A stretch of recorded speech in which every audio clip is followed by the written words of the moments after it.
आपके काफी अच्छे होंगे।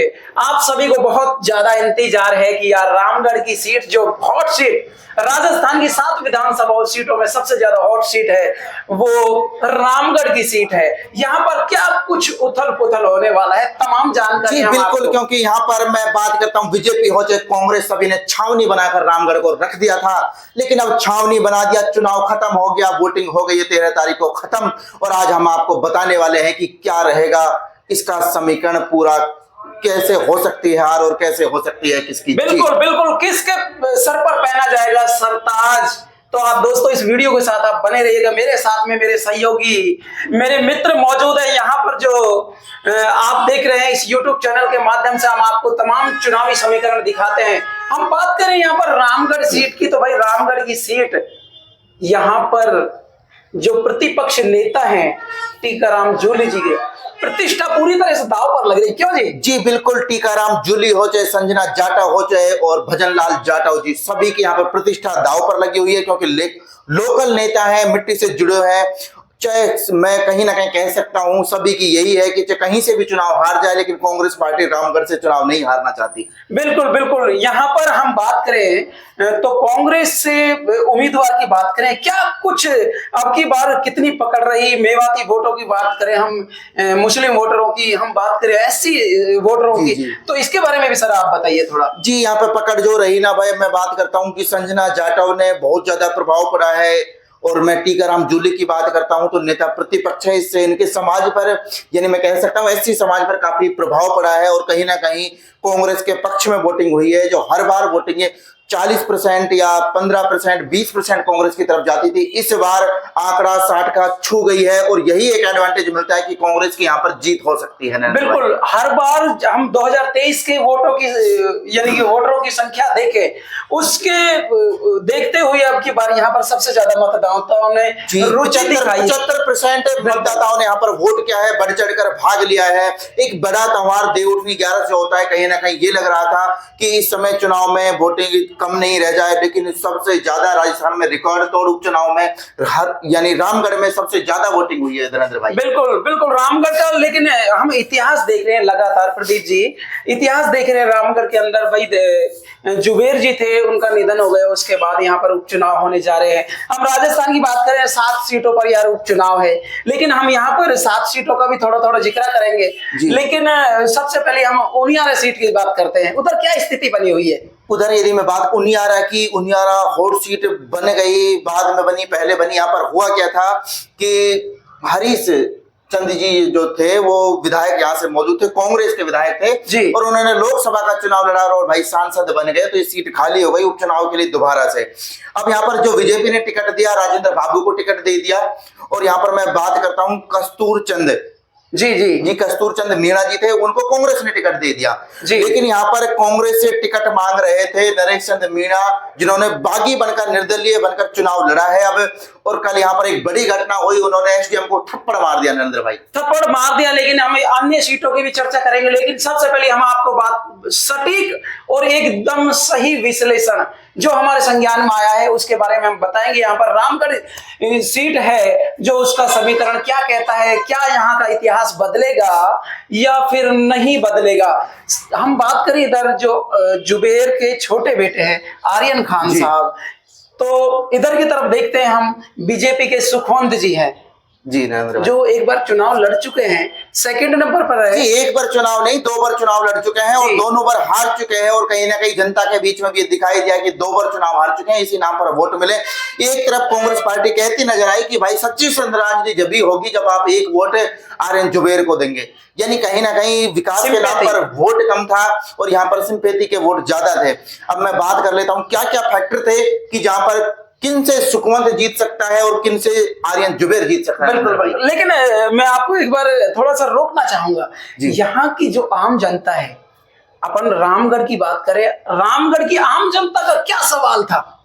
जो आम जनता भाई किसको वोट दे, कांग्रेस को क्यों दे, और बीजेपी को दे रही है, तो क्यों दे रही है, इसके बारे में भी आप जी, बताइए। आम जनता का सवाल यही था और यहाँ पर सवाल ऐसा कुछ खास नहीं था जो हर बार की तरह होता है। हिंदू मुस्लिम का चुनाव बना हुआ था और कहीं ना कहीं हमने ग्राउंड पर जाकर रिपोर्ट भी प्राप्त की तो कहीं ना कहीं जो हिंदू वोटर थे वो बीजेपी की तरफ झुके हुए थे, जो मुस्लिम वोटर थे वो सारे कांग्रेस की तरफ। लेकिन जो पूरा दारोमदार था कहीं ना कहीं एससी वोटरों पर टिका हुआ था कि जो भी एससी वोटर को ले जाएगा वो चुनाव जीत जाएगा। यानी कि आपका सीधा कहने का मतलब है कि भाई जिधर की तरफ एससी वोटर झुके उधर की तरफ ही उसकी जीत पक्की है। जी, जीत पक्की है। और यहाँ पर जय ऊर्जा का जो टिकट कटा उससे कुछ प्रभाव पड़ा। जय ऊर्जा तो वापस पार्टी में वापसी हो गई, लेकिन जो उनके कुछ समर्थक थे लास्ट टाइम तक भी नहीं माने। इसका कितना प्रभाव पड़ता है, यह आर्यन की जीत का एक बड़ा मील का पत्थर साबित हो सकता है। नरेंद्र, बिल्कुल बिल्कुल, ये आर्यन की तो बात ये होगी, लेकिन हम बात करें यहाँ पर बीजेपी के जो उम्मीदवार हैं वो भी यार बड़े बड़े दावे कर रहे हैं, लेकिन यहाँ की जो हमने आपको ग्राउंड रिपोर्ट इन वीडियो के माध्यम से तमाम जानकारियां दी थी, गांव गांव जाकर गली गली जाकर दावे जरूर कर रहे हैं, लेकिन मैंने फिर बताया एससी पे वोट टिका हुआ है। एससी में इस बार ये था कि पिछली बार ये आजाद समाज पार्टी से टिकट लेकर आए और इस बार इन्होंने पार्टी बदल ली, इसलिए इनमें नाराजगी थी और कहीं ना कहीं एससी समाज में नाराजगी थी। तो इसलिए मैं कह सकता हूं कि एससी समाज लगभग यानी 55 से 60% कहने का कांग्रेस को वोट कर दिया है। कहने का मतलब आपका सीधा सीधा ये है 2,75,000 वोटर्स हैं, उनमें से 40 से 45,000 यहाँ पर एससी के वोटर्स हैं। जी, अगर हम बात करें 55-50 के आसपास बताते, लेकिन अपन एक आंकड़ा मान लेते कि 45 यदि मान लेते तो 45 में से लगभग 30,000 वोट कांग्रेस के पक्ष में चले गए। अच्छा, कांग्रेस के पक्ष में अगर जो 30,000 वोट जाते हैं तो आपका आंकलन ये कहता है कि भाई कांग्रेस की तरफ पलड़ा भारी हो जाएगा। नहीं, मुकाबला काफी टक्कर का हो गया है ये पक्ष में, क्योंकि यहाँ पे बीजेपी पार्टी कहीं ना कहीं सत्ता में सरकार होने की वजह से पहले नंबर पर यानी कहीं ना कहीं जनता की फेवरेट बनी हुई है भाई, फेवरेट बनी हुई है। लेकिन यहाँ पर हर जगह जब हम गांव गांव गए, गली गली गए, तो वहां पर एक सबसे चर्चित मुद्दा रहा पानी, जी, रोजगार। कौन सी सरकार आपको ये रोजगार दिला सकती है, कौन सी सरकार आपको पानी मुहैया करा सकती है? लोग बूंद बूंद को तरस रहे हैं यार। जब अपन ग्राउंड रिपोर्ट ले रहे थे, आप देख रहे थे, जी बिल्कुल, 10-10 किलोमीटर दूर पर उनका बस स्टैंड है, बसें नहीं है। और यहाँ पर एक फैक्ट्री जो आप एससी वोटर बता रहे हैं उनका एक फैक्ट्री एक काम करा है, यहाँ पर हिंदू मुसलमान काम नहीं किया। यहाँ पर जो काम किया, जो मुस्लिम गांव के एससी वोटर थे जी, उन्होंने किए हैं बीजेपी को वोट। अच्छा। और जो हिंदू गांव के एससी वाले थे उन्होंने किए हैं कहीं ना कहीं कांग्रेस को वोट। यानी कि उल्टी हवा चली है बिल्कुल। यानी कहीं ना कहीं ऐसा लगता है कि जहां पर मुस्लिम के साथ जो एससी थे वो शायद मुस्लिम से परेशान थे, इसलिए उन्होंने इस बार बीजेपी को वोट कर दिया। और लेकिन उनकी संख्या कम है। और मैं बात करता हूं जो हिंदू गांवों में जो बड़ा एक क्षेत्र होता है वहां पर एससी वोटरों ने दबकर साथ दिया है कांग्रेस का। लेकिन ये तो आने वाला समय ही बताएगा कि किसने किसका साथ दिया है। लेकिन हम फेवरेट के तौर पर कह सकते हैं कि बीजेपी बनी हुई है। लेकिन हम बात करते हैं यदि कोई सीट कांग्रेस पक्के दावे के साथ निकाल सकती तो वो भी रामगढ़ ही है। कहीं ना कहीं कांटे की टक्कर है, बड़ी कोई हार जीत नहीं कांटे की भी टक्कर है। और इधर हम देखें प्रतिपक्ष जो नेता है टीकाराम जूली जी, उनकी भी प्रतिष्ठा एक दांव पर लगी हुई है कि यार। और इधर की तरफ हम देखते हैं बीजेपी के दो, यानी कि एक केंद्रीय मंत्री और एक राज्य मंत्री, दोनों यहाँ के हैं, इसी अलवर डिस्ट्रिक्ट के हैं। तो भाई इनकी भी प्रतिष्ठा दांव पर लगी हुई है। बिल्कुल दांव पर लगी हुई है। भजन लाल जी खुद यानी मुख्यमंत्री खुद 2 बार यहाँ पर चुनाव प्रचार में आए, तो हमारे तो समझ में ये नहीं आया कि भाई रामगढ़ है या जयपुर है। बिल्कुल बिल्कुल, यहाँ पर आप कमेंट करके मुझको बताते रहिए कि भाई किसकी तरफ पलड़ा भारी हो सकता है। रामगढ़ की बिल्कुल जो हम आपको जानकारी दे रहे हैं भाई वो जनता के अनुसार दे रहे हैं, जो आपका मन कहता है, जो आपने हमें जानकारी दी है, जो हमने एग्जिट पोल हमने बनाई थी, जिस पर आपने वोट किया है, उसी के आधार पर हम आपको ये जानकारी दे रहे हैं भाई। बिल्कुल बिल्कुल, यहाँ पर हम बीजेपी की तरफ देखें तो भाई बीजेपी की देखो केंद्र में भी सरकार है, राज्य में भी सरकार है, लोगों के काफी विचार चेंज हो चुके हैं।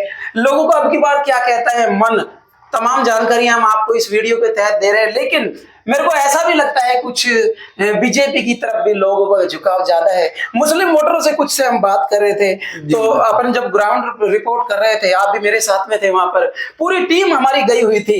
उस समय पे भी ऐसा लग रहा था कि यार मुस्लिम वोटर भी कुछ ऐसे हैं जो बीजेपी को वोट कर रहे हैं। एक बात बताना भूल गया आपको, यदि 100 से 500 वोट तक तो जायज है बीजेपी में जाना मुस्लिम वोटरों का। यदि इससे ज्यादा गए हैं तो आर्यन खान के लिए खतरा है और कहीं ना कहीं चुनाव हार जाएंगे। यदि 1000 वोट से ऊपर चले गए तो निश्चित ही चुनाव कांग्रेस के हाथ से गया भाई।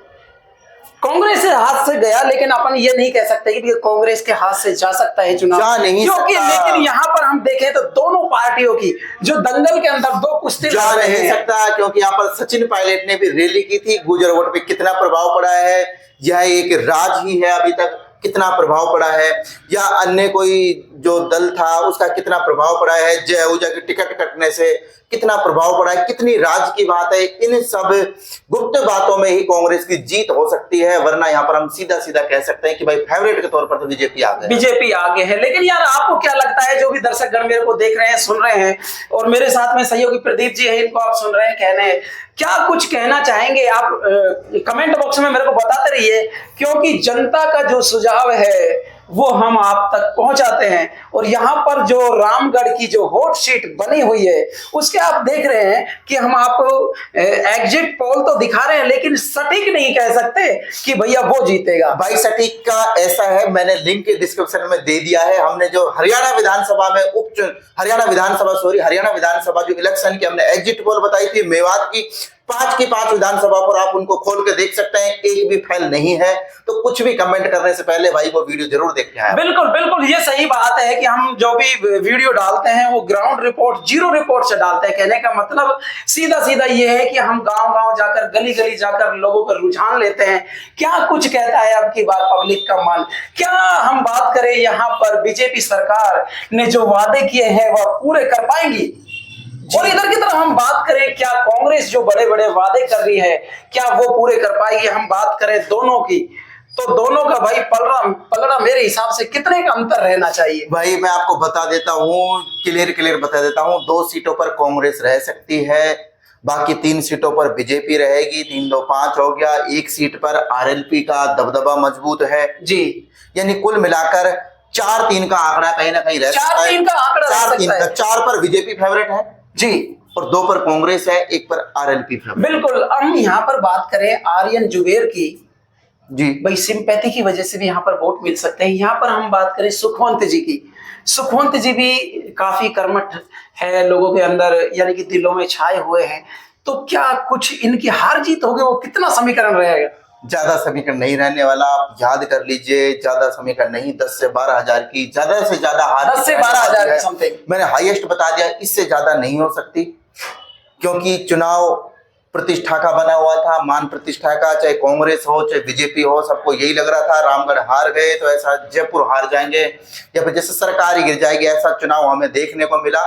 और शायद कांग्रेस पार्टी यदि इतनी मेहनत विधानसभा चुनाव में करती तो शायद उनके पक्ष में सरकार होती साहब। बिल्कुल बिल्कुल। और भाई ये भी हो सकता है कि भाई इधर केंद्र में सरकार बीजेपी की है और यहाँ पर राज्य में भी सरकार बीजेपी की है। लोगों के अब विचार बदल चुके हैं, तो यहाँ से कांग्रेस क्या बीजेपी का भी पलड़ा भारी लग रहा है। लेकिन मेरे को ऐसा लगता है कि भाई 5 से 7 हजार तक की हेर फेर में जीत होगी। दोस्तों आपको क्या लगता है, कमेंट करके मुझे बताइए। मैंने तमाम जानकारियां आपको इस रामगढ़ विधानसभा क्षेत्र की दे दी। प्रदीप जी और क्या कहना चाहेंगे दर्शकों से?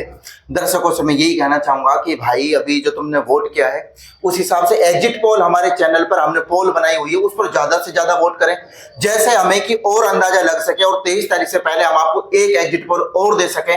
कि हो सकता है कि बड़ा बदलाव हो, लेकिन आप उस पर वोट करें ज्यादा से ज्यादा। दोनों चैनलों पर, दंगल तक पर भी और खैरतल प्लस पर भी पोलिंग चल रही है, उस पोलिंग का हिस्सा बने और आप ज्यादा से ज्यादा वोट करें। आप किसको वोट करके आए, अब ऐसा तो करना मत बीजेपी को वोट दे कांग्रेस पर टिक लगाओ, तो भाई अपना एग्जिट पोल बिल्कुल बिगड़ जाएगा। बिल्कुल बिल्कुल, तमाम जानकारियां मैंने आपको इस रामगढ़ से जुड़ी हुई तमाम जानकारियां दे दी है कि यहाँ पर कौन जीत सकता है। संभावित एग्जिट पोल हम आपको दिखा रहे हैं कि यहाँ से कौन जीत सकता है, कौन हार सकता है, कौन किसकी पटक लगाएगा, कौन कौन से दावे कर रहा है। हम आपको नेक्स्ट वीडियो में ताजा जानकारी के साथ पुनः मिलते हैं, तब तक के लिए